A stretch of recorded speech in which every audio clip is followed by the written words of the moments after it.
I'm going to give you my top 3 business English phrases that I would encourage you to try and use this year. One of the best ways you're going to see progress and build your confidence is by using new phrases that you didn't before. Let's crack on then, shall we? Hello and welcome back to Confident Business English. I'm Anna, your host and neuro-language coach. Find these episodes really useful?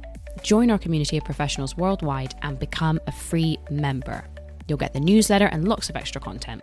The link to sign up is in the show notes. Right then, let's get straight to it.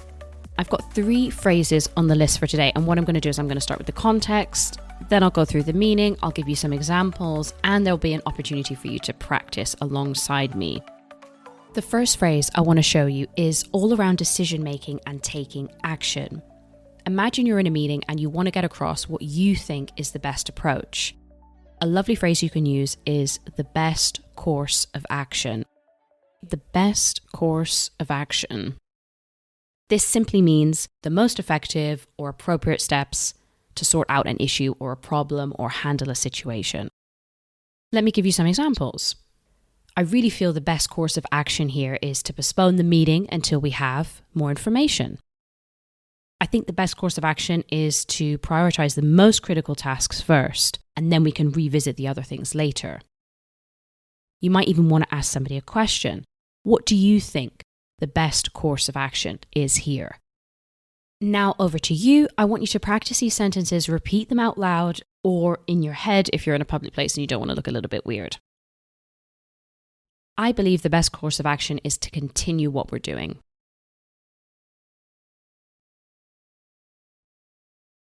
What do you think is the best course of action?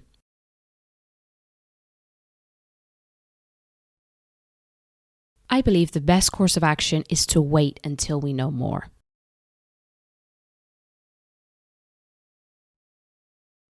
Wonderful. We move on. Let's go into a different context now, and this is really about expressing how you feel about business performance. This phrase in particular, I feel, is really underused, and I would absolutely encourage you to add this into your speech. Context. Imagine you have a meeting this month and you need to report on the performance of 2024.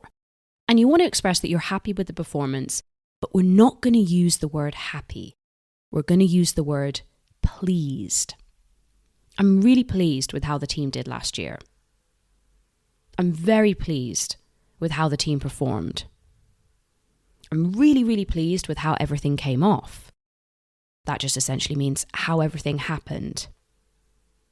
Equally, you could use it in the negative. You could say, well, actually, I'm not really very pleased with the performance last year.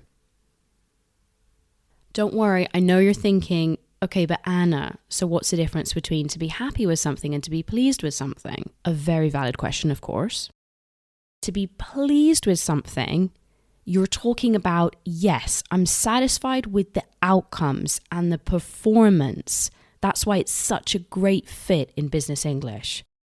Whereas happy is getting across more of a general, personal feeling of contentment or joy. Both are used in a business context, but you can see how with performance and results and outcome, I'm pleased or I'm not pleased with something is actually a much better fit. Let's practice then.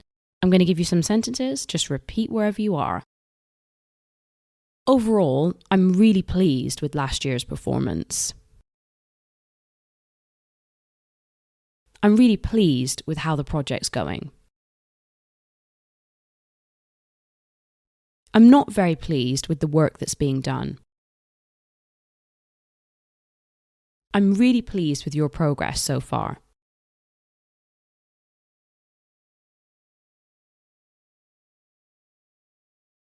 Last but not least, we go into another territory, and this phrase is actually in the context of next steps and action planning.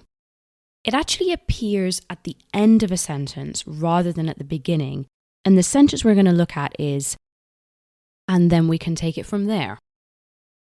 Let me give you an example so you can see how this works. Imagine you're working with your team on a project to develop a company survey. You're just in the beginning phases and you've had a meeting to decide on the different actions. You decide that the first step is just to brainstorm what information it is that you want to get out of your employees. So I might say to you, well, why don't you go away and speak to the HR team, get an idea of what they're looking for, and then we can take it from there.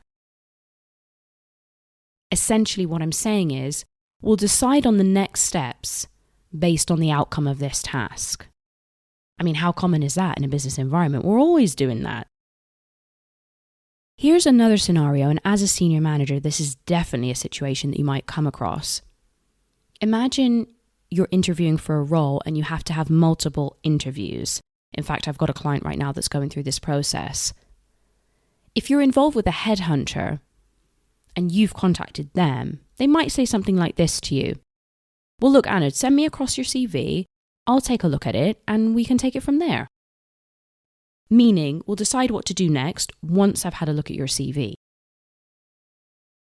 Here we go, repeat out loud wherever you are. If you don't mind, send me across the information first and then we can take it from there. Let's schedule a meeting with the client, speak to them, and then we can take it from there.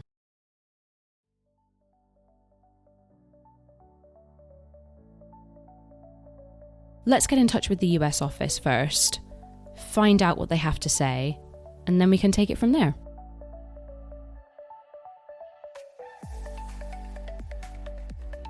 That's a wrap on your session today then. Just to recap then, the first phrase is the best course of action. The second phrase is to be pleased or not pleased with something. And last but not least, and then we can take it from there. You've got the phrases then, and now it's over to you. Try and actually practice these. Use them in your next meeting, throw them into a little conversation, give them a whirl, and let me know how you get on. Thanks again for squeezing your session in with me today. If you love the episodes, don't forget to sign up and become a free member, and I will see you again next week. Have a good one. Bye-bye.